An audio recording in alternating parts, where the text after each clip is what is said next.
I'm at your bedroom window. A warning for my fellow travelers. If you ever have a layover in Philly overnight, don't spend the night at Economy Motel.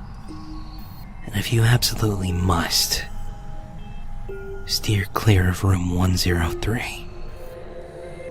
I was heading south to visit some family members for a few weeks, and unfortunately the only flight available included a 7-hour layover in Philadelphia.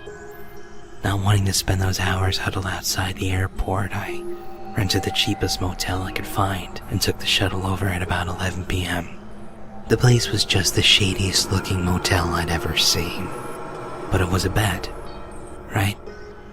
I checked in and headed to my room, 103. Exhausted, I immediately collapsed on the bed. A bit lumpy, but not terrible. Not bothering to take my contacts out, I closed my eyes and let my thoughts wander. I yanked back to reality by a loud grumbling from my stomach. Right, the airline hadn't fed us. Annoyed, I dug around in my bag for one of those microwavable soup cups, which I tossed in the room's microwave. As the microwave rattled away, I noticed a piece of paper wedged underneath it. I yanked it out and unfolded it. There were 2 words scribbled on it hastily. Don't look. Huh. Whatever. I tossed it aside and retrieved my soup. Feeling lonely, I hopped online to see if anyone was on. I was in luck. My long-distance boyfriend happened to be on Skype. I called him up and we chatted a while, trying to keep our voices down. Eventually, though, he said something that made me laugh, and I heard a muffled curse come from upstairs. Feeling guilty, I said my goodnights and ended the call, with the intention of getting a bit of rest before my next flight. As I lay in the now dark room, I noticed a thin stream of light coming from where the curtain didn't close completely. Annoyed, I got up to close it. I was almost at the window when I heard it. I can see into your bedroom. The voice sent a chill up my spine. It was a quiet and high-pitched, like a child's. It was so soft, I wasn't sure I hadn't just imagined it. I shook my head and reached for the curtain. I know you can hear me. I'm at your bedroom window and I know you can hear me. I jumped back as a shadow crossed the stream of light coming into my room. I definitely hadn't imagined it that time.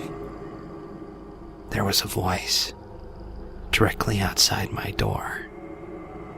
Someone was out there, looking in. I jumped back into bed and pulled the covers up to my chin. I'm at your bedroom window. I know you can hear me. I can see into your room. Are you listening to me? I know you can hear me. Come, take a look. I'm at your bedroom window.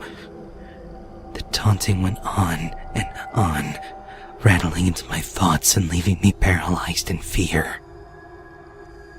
Suddenly, I heard the tenant upstairs moving around again. Footsteps stomped over to the door above, and I heard muffled shouting. Hey! Shut up down there! This isn't funny, I have work in 4 hours! The door upstairs slammed and there was silence. I breathed a sigh of relief and leaned back against the pillow, determined to get some sleep. I'm still out here. Come look out your window.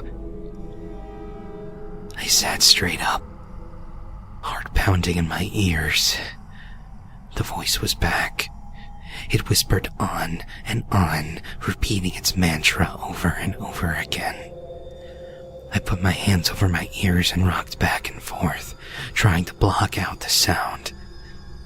It was no use. The longer I sat there, the louder it got, until I could hear it so clearly. It sounded like it was right next to me. Frantic, I picked up the phone and dialed the police. Stammering and stuttering in fright, I managed to give them the information.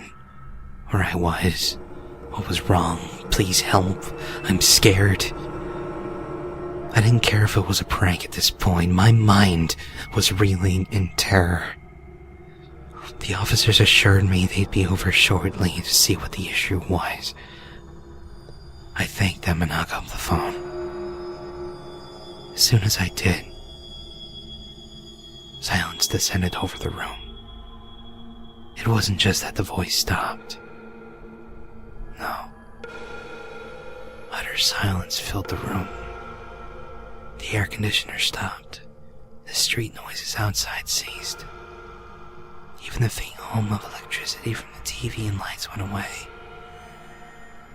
It pressed on my ears with a tangible heaviness that sent shivers through me. Next to me, my phone rang.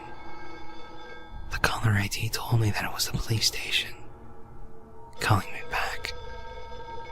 Cautiously, I picked it up and answered. "Hello," I whispered. "They aren't coming," growled the voice. And every light went out, plunging the room into complete and total darkness.